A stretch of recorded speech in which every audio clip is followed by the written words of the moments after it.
우리는 지금 구약의 레위기에 나오는 5가지 제사에 대해서 살펴보고 있습니다. 구약의 시대에 드렸던 5가지 제사입니다. 예수님께서 오신 이후에 구약에서 드렸던 제사는 폐지되었지만 5대 제사 각각의 의미는 오늘날 우리가 알고 예배해야 합니다. 동물 제사를 드리는 형식은 사라졌지만 제사의 본질은 수천 년이 가도 절대 바뀌지 않는 것입니다. 제사의 본질은 하나님과 이웃과의 관계 회복입니다. 나의 사소한 죄라도 가볍게 여기지 않는 것, 이웃에게 끼친 피해에 대해서 예민하게 응답하고 반응하는 것, 그리고 내가 하나님께 드리는 감사가 이웃과 함께 나누어 먹는 즐거움, 이것이 5대 제사 내용에 포함되어 있다는 것입니다. 그렇다면 오늘날 우리 교회가 레위기 1장부터 5대 제사 본문을 더 깊이 읽고 묵상하고 음미하는 것이 더 중요하다는 일입니다.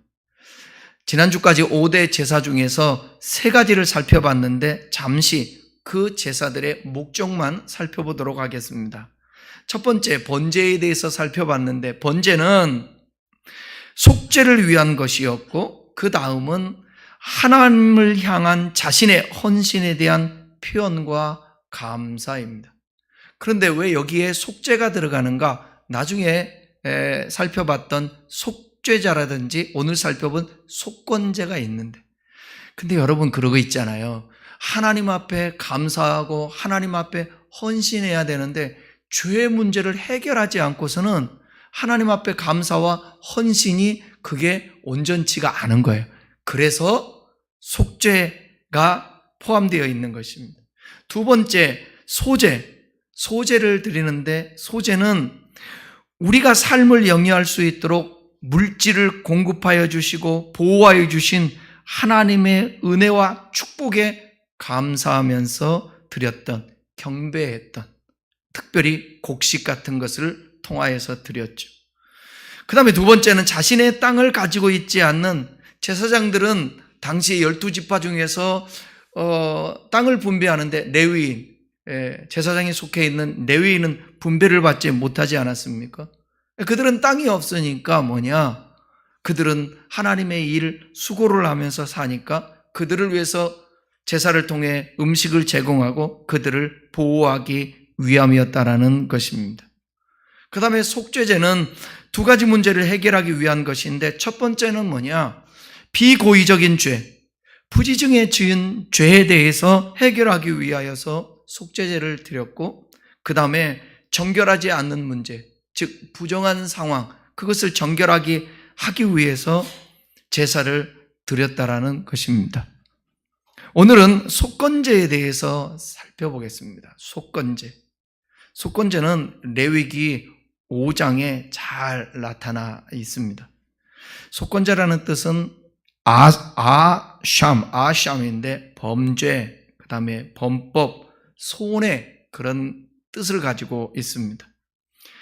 사회적인 죄 또는 도덕적인 죄를 용서받기 위해서 드리는 제사를 뜻하는, 특별히 여기 아샴이라는 이 단어는 물질을 배상하는 것, 물질을 배상할 때도 이 단어를 사용했습니다. 구약 성경의 여기저기에서 물질적 배상을 위해서 바쳐지는 다양한 제물들이 속건제로 번역되긴 했습니다. 속건제에 건 있잖아요. 이 건자는 허물건자입니다. 허물건. 속건은 속함을 받아야 할 허물을 의미하는 것입니다. 지난주에 속죄제에서 간단히 설명한 대로 속죄제가 여호와 하나님의 금지 명령을 무심코 모르고 어긴 죄를 해결하기 위한 제사라면, 이 속건제는 재산상의 피해를 발생시킨 죄를 해결하기 위한 제사입니다. 이따가도 나오겠지만 남의 물건을 훔쳤든지 남의 것의 소유에 대해서 손해를 입혔을 때 이게 속건제를 드리는 것입니다. 속건제는 여호와의 재산, 여호와의 재산, 즉 성물과 사람의 재산에 피해를 입혔을 때 드리는 제사, 이거 꼭 기억하셔야 됩니다. 하나님의 것에 손해를 입히고 성물에 대해서, 그 다음에 사람의 재산에 대해서 피해를 입혔을 때, 이 죄는 히브리어 아를 지칭하는데, 마를 지칭하는데, 이 죄는 여호와에 대한 믿음의 위반을 의미합니다. 그래서 레위기서 6장 2절에 보게 되면 여호와께 신실하지 못한 죄, 신실하지 못하여서 지은 죄들, 그 표현은 속건제가 해결하는 죄의 성격을 분명히 말해주고 있습니다. 이 죄는 재산상의 피해를 입힌 행위인데 성전에 바쳐진 성물을 자신이 유용하는 죄, 그것에 대해서 믿음의 위반이라고 그렇게 얘기를 합니다. 레위기서 5장 15절에서 16절은 좀 설명하고 있는데 그 부분을 함께 한번 읽어볼까요? 누구든지 여호와의 성물에 대하여 부지 중에 범죄하였으면 여호와께 속건제를 드리되, 여기 보면 누구든지 여호와의 성물에 대해서 죄를 범하면 여호와께 속건제를 드리되, 자, 그 다음에요, 내가 지정한 가치를 따라 성소의 세겔로 몇 세겔 은에 상당한 흠없는 수양을 양떼 중에서 끌어다가 속건제를 드려서 성물에 대한 잘못을 보상하되 그것의 5분의 1을 더하여 제사장에게 줄 것이요, 제사장은 그 속건제의 수양으로 그를 위하여 속죄한 즉 그가 사함을 받으리라. 그 여호와의 성물이 무엇인가? 성물은 여호와께 드리는 예물을 지칭하는데, 예를 들어서 제물, 그 다음에 10분의 1을 의미합니다. 이게 레위기 27장 30절에 이렇게 말하고 있죠. 성물에 대해서. 자, 한번 보겠습니다. 그리고 그 땅의 10분의 1, 곧 그 땅의 곡식이나 나무의 열매는 그 10분의 1은 여호와의 것이니 여호와의 성물이다. 곡식의 땅의 10분의 1, 그 땅의 곡식의 나무의 열매의 10분의 1이 여호와의 것이니 여호와의 성물이다 말하고 있죠. 또는 민수기라든지 보게 되면 곡식의 첫 소산, 또 생물의 처음 나는 것, 또 여호와께 특별히 드린 모든 것들, 이것들을 성물이라고 말하는 것입니다. 그러니까 남의 재산을 갈취할 때도 궁극적으로 이 죄가 여호와에 대한 믿음의 위반이 되는데, 그 이유는 여호와의 이름으로 거짓 맹세를 하고 서약을 했기 때문에 그렇다라는 것입니다. 그러니까 하나님의 것도 내가 손을 대면 그거 죄라 속건제를 드려야 되고, 남의 재산을 갈취하고 손해를 입혔을 때에도 그것도 배상을 하고 제사를 드려야 되는데, 이 모든 것은 여호와 하나님에 대한 믿음의 위반, 신뢰하지 않았기 때문이라는 거예요.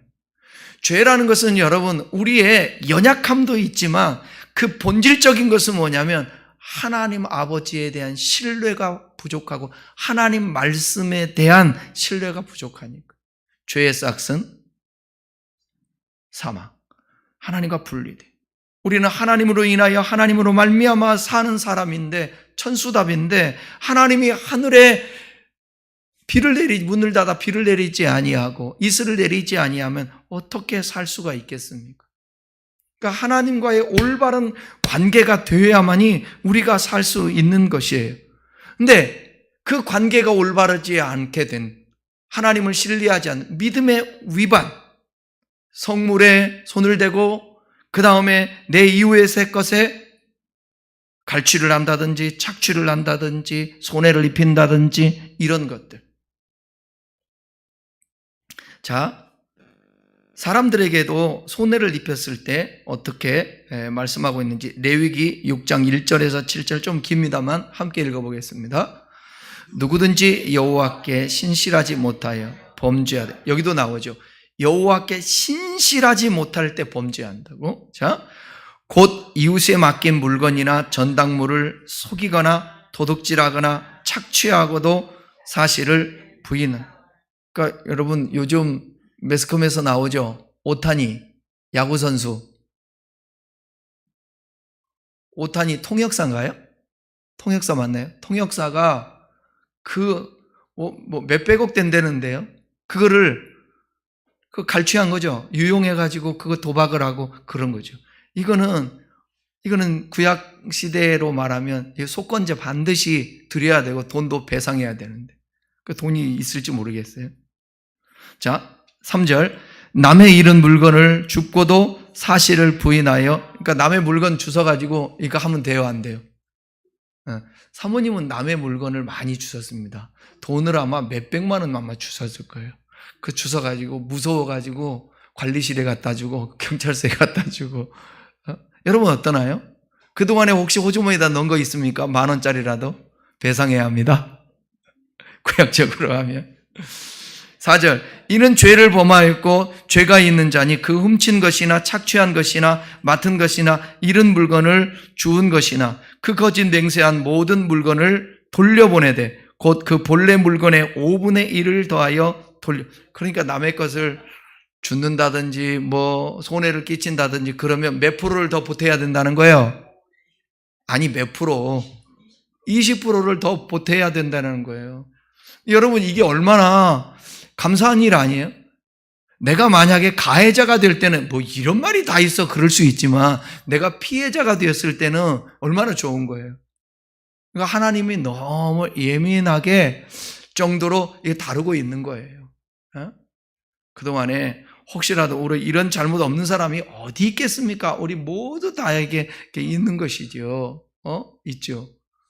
저는 사실대로 얘기하고 회개를 얼마나 많이 했는지 한 번 하면 더 회개하면 되잖아요. 하고 또 하고 또 하고 또 하고 또 하고 셀 수 없이 회개한 게 뭐냐면 내 사촌 동생하고 그때가 언젠지 중학교 때인지 언젠지 가게 들어가가지고 초콜릿 하나 집었던 거 기억나는데 배상해 주려고 했는데 찾지를 못했어요. 못 해줬어요.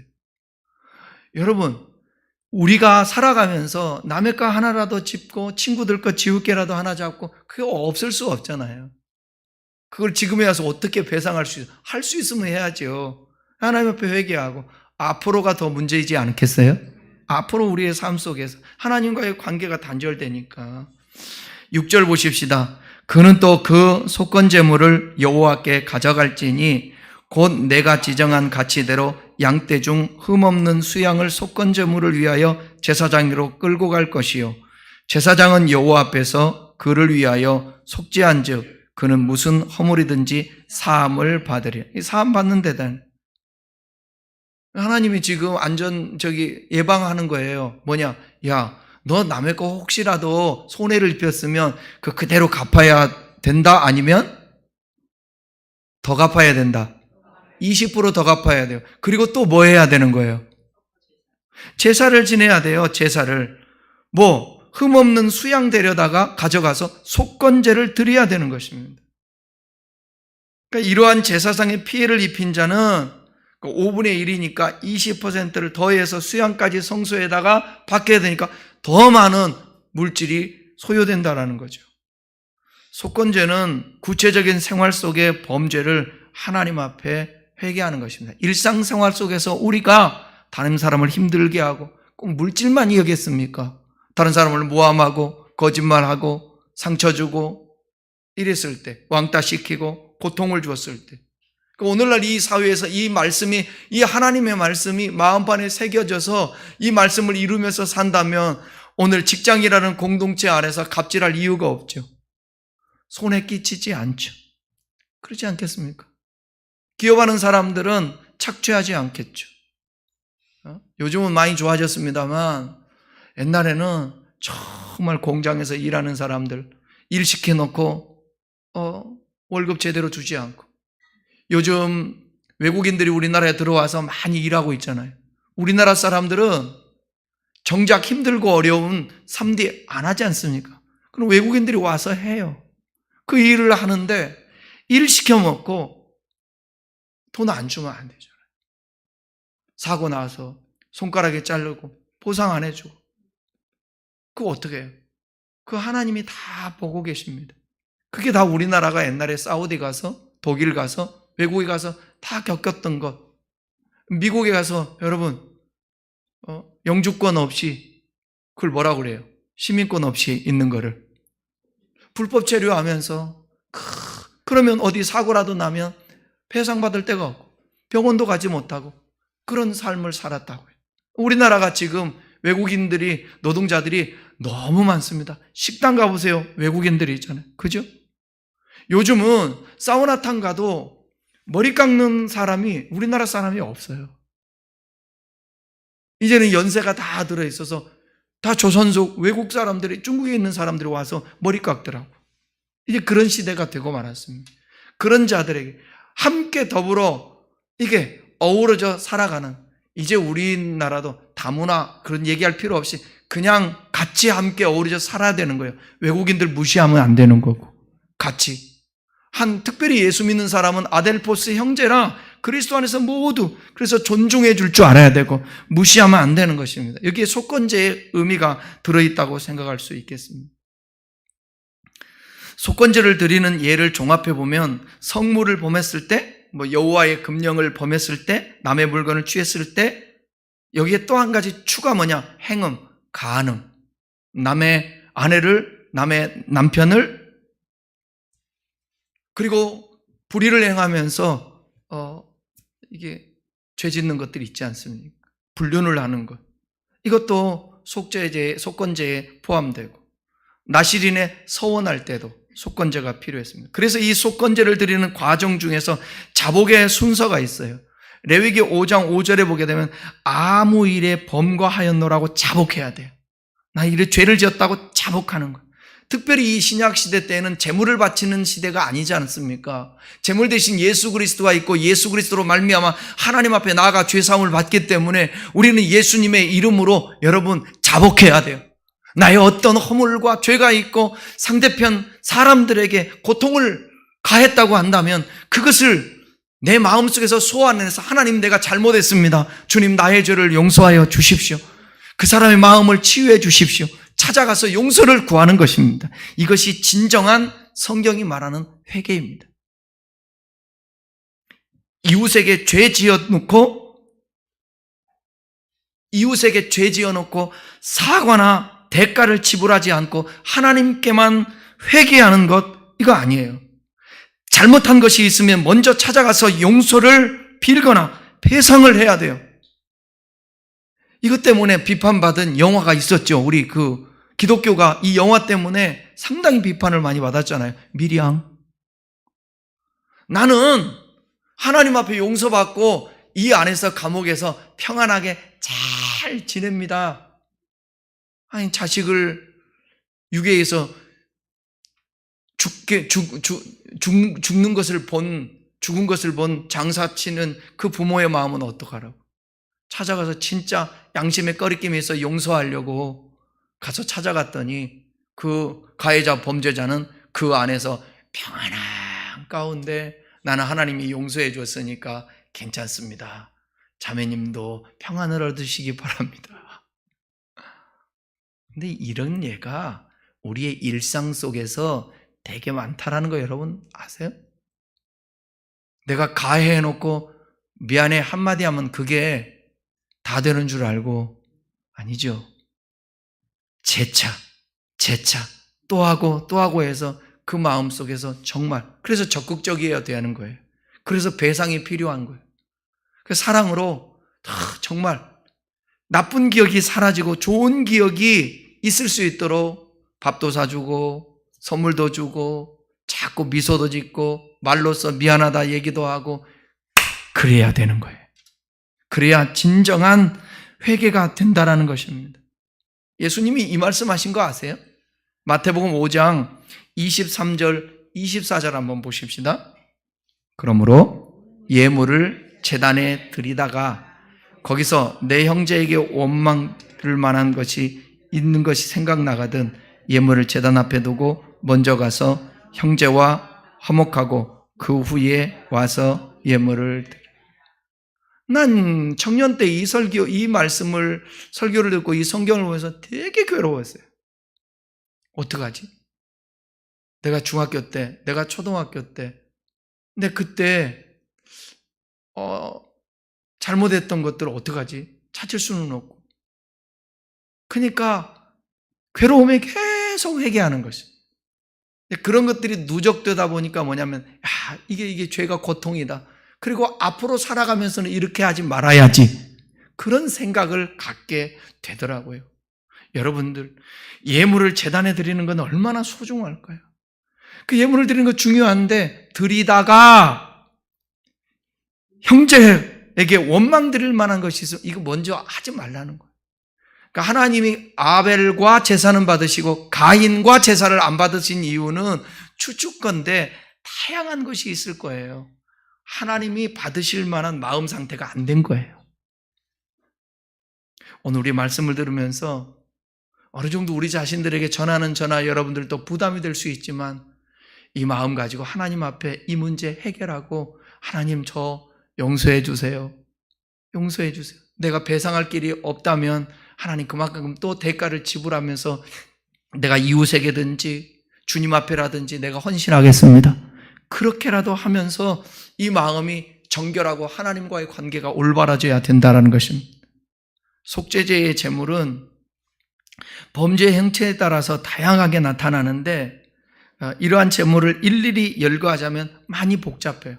제가 여러 책도 보고 자료도 보고 하면서 봤는데 어쩐 데는 그냥 수양만 드리면 된다라고 나오는데 또 다른 데를 보게 되면 다른 부분도 나와요. 종합해 보면 흠없는 일련된 수양, 범죄의 5분의 1을 더하여서 본인에게 돌려주는 것, 그 다음에 산 비둘기나 집 비둘기 둘로 드리기도 하고 고운 가루 에바 10분의 3과 기름 한 녹을 드리기도 하고 그렇더라고요. 어쨌든 하나님 앞에 드려지는 속건제의 제물은 뭐냐? 나의 희생이 없으면 안 된다. 모든 것은 다 희생이 뒤따릅니다. 여러분, 우리가 기쁨으로 하나님 앞에 나와서 예배하고 오늘도 은혜 받기 위해서 예배에 나오고 아니 주일날 함께 모여서 공동체 안에서 주님을 찬양하고 교제를 하고 식사를 하고 이렇게 위해서 나오지만 이 자체가 나옴이 희생입니다. 그죠?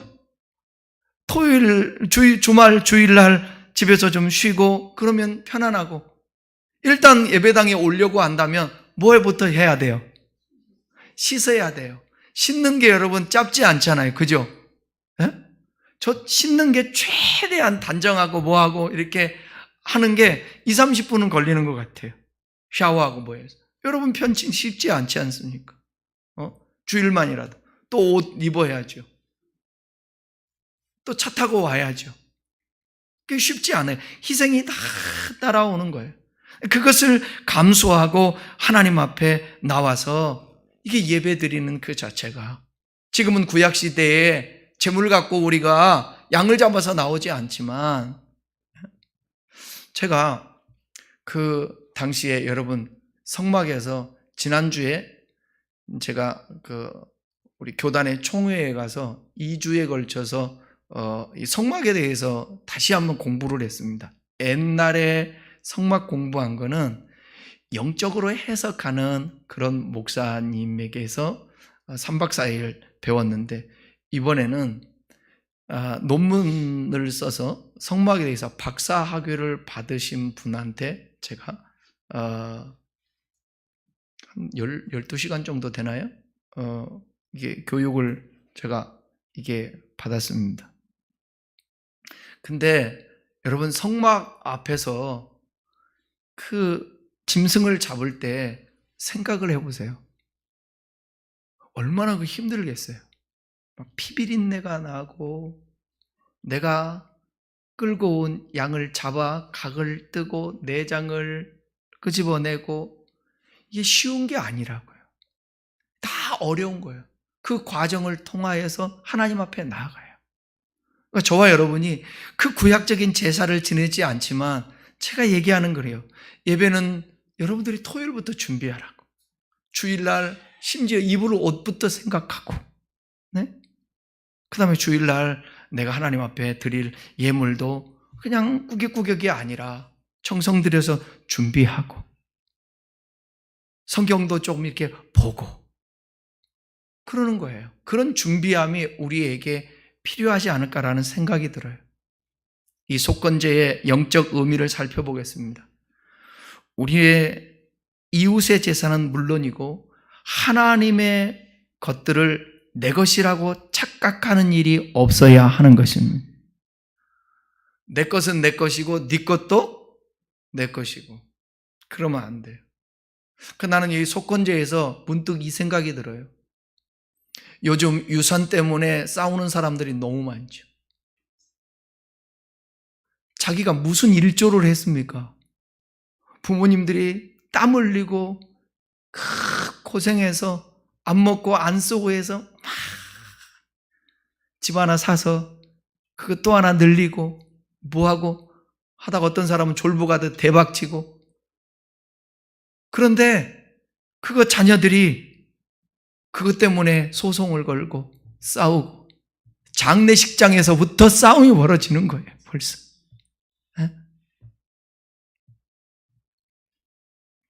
그러니까 우리 속건제의 영적 의미를 생각하면서 최대한 분배해서 여러분들도 받아야죠. 유산이 있으면.